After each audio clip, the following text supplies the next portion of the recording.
All right, AP World Historians. Let's dive into one of the most consequential topics in Unit 6, the effects of migration. We're talking about a massive movement of people from roughly 1750 to 1900, and trust me, it changed everything. So, grab your notebooks and let's get this context. In our last video, we talked about why people moved, things like the Industrial Revolution creating a demand for labor, political instability, and new transportation like steamships making the journey possible. Now, we're focusing on the impact.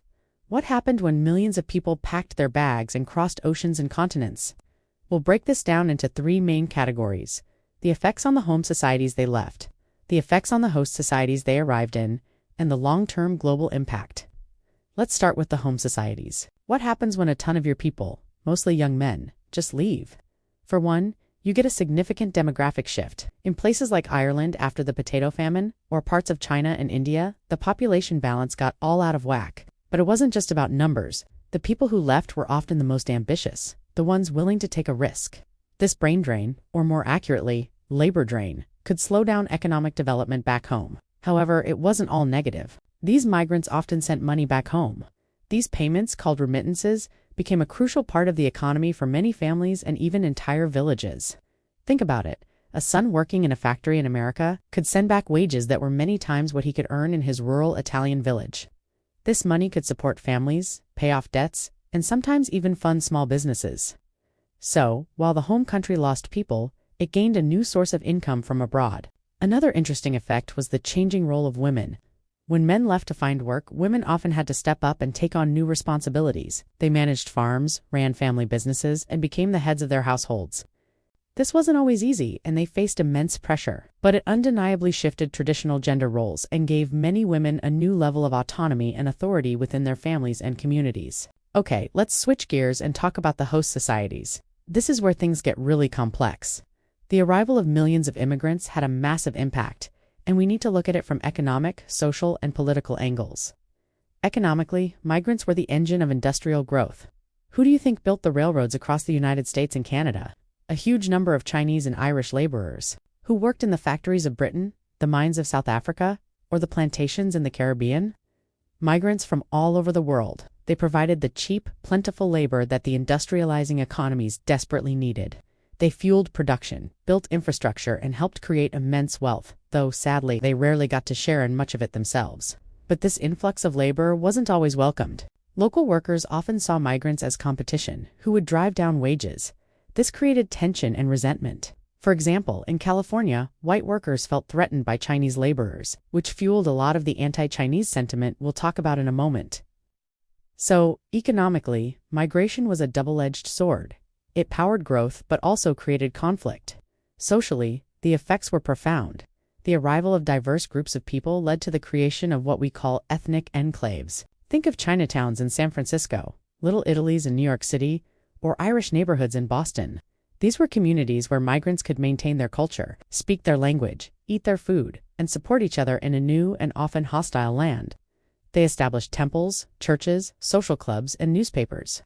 These enclaves were vital support systems, helping people navigate the challenges of assimilation while preserving their heritage. They became vibrant cultural centers that added new flavors, sounds, and traditions to their host societies.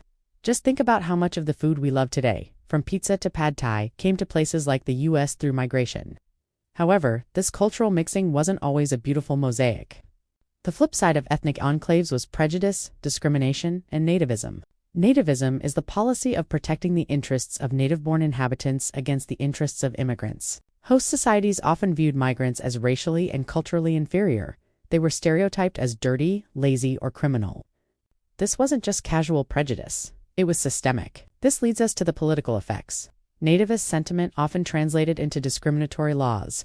The most infamous example is the Chinese Exclusion Act of 1882 in the United States. This was the first major law restricting immigration of a specific ethnic group. Similarly, Australia had its White Australia policy, which was designed to prevent non-European, particularly Asian, immigration. These policies were a direct political response to the social tensions created by migration.